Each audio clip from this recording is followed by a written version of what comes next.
வணக்கம் நண்பர்களே, உங்களிடம் பேசுவது விமலா.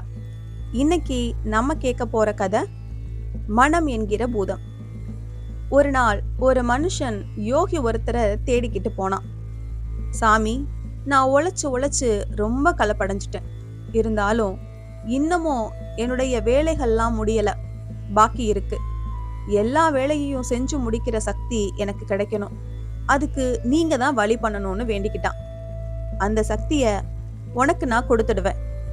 இருந்தாலும் அது உனக்கு பெரிய தொந்தரவா இருக்குமேன்னார் யோகி. இருந்தாலும் பரவாயில்ல சாமி, அப்படி என்ன பெரிய தொந்தரவு வந்துட போகுது? நீங்க எனக்கு அந்த சக்தியை கொடுங்கன்னு கேட்டுக்கிட்டான் இவன். இவனோட தொந்தரவு தாங்க முடியல. யோகி பார்த்தார், கிட்ட வந்தான். இவன் காதோடு காதா ஒரு மந்திரத்தை உபதேசம் பண்ணினார். அத அவன் பாராயணம் பண்ணி முடிச்சதும் ஒரு பெரிய பூதம் அவன் முன்னாடி வந்து நின்னது. ஐயா, நான் உங்களுக்காக எல்லா வேலையும் செய்ய காத்துக்கிட்டு இருக்கேன்.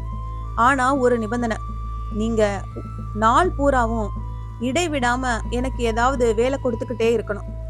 அப்படி எனக்கு வேலை எதுவும் இல்லாம போச்சுன்னா உங்களையே முழுங்கிடுவேன், அவ்வளவுதான். அவன் பார்த்தான், வேற வழி இல்ல, சரின்னு ஒத்துக்கிட்டான். சரி, வேலை கொடுன்னது போதும். எனக்கு ஒரு பெரிய மாளிகை வேணும்னா.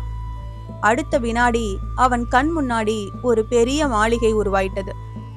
எனக்கு ஒரு பெரிய தோட்டம் வேணும்னா, அதுவும் உருவாயிட்டது. குதிரை வேணும்னா வந்தது, யானை வேணும்னா வந்தது. அவன் கொடுத்த எல்லா வேலையையும் அடுத்த வினாடியே செஞ்சு முடிச்சது போதும். இனிமே சொல்றதுக்கு ஒண்ணுமில்ல. இவன் பார்த்தான், நிபந்தனை பிரகாரம் பூதம் நெருங்கி வந்தது இவனை முழுங்குறதுக்கு. இவன் எடுத்தான் ஓட்டம். ஓடிப்போய் அந்த யோகியின் காலையே போய் விழுந்தான். சாமி, என்ன காப்பாத்துங்கன்னு. யோகி பார்த்தார். அவனுக்கு அதுக்கு ஒரு வழிய சொல்லி கொடுத்தார். சரின்னு கேட்டுக்கிட்டு அவன் மாளிகைக்கு போனான். பின்னாடியே வாயை திறந்துக்கிட்டு பூதமும் போய்கிட்டு இருக்கு. அங்கே ஒரு பெரிய இரும்பு தூண் வேணும்னு பூதத்துக்கிட்ட கேட்டான். உடனே தூண் வந்தது. அதை நல்லா மெருகேற்றி வளவளப்பா ஆக்க சொன்னான். அதே மாதிரி ஆக்கிச்சு. இப்ப அந்த பூதத்துக்கிட்ட இவன் சொன்னா, இதோ பாரு, நீ என்ன செய்யணும்னா நான் நிறுத்த சொல்ற வரைக்கும் இந்த தூண்ல ஏறி இறங்கிட்டே இருந்தான். பூதம் அப்படியே செய்ய ஆரம்பிச்சிட்டது.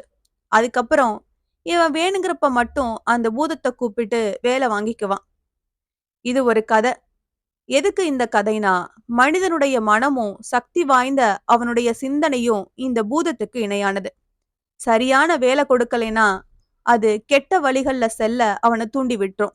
அதனால மனோங்கிற பூதத்துக்கு வேலை இல்லாத போதெல்லாம் ஈஸ்வர தியானம்ங்கிற தூணை பற்றி கொண்டே இருக்கணுங்கிறார் சுவாமி சின்மயானந்தா. ஆனா நாமெல்லாம் ஏதோ ஒரு தூணை பற்றி கொண்டே இருக்கிறோம். ஒரு குடும்பஸ்தர் ரொம்ப பெருமையா சொன்னார், நான் எப்பவும் சும்மா இருக்க மாட்டேன் சார்.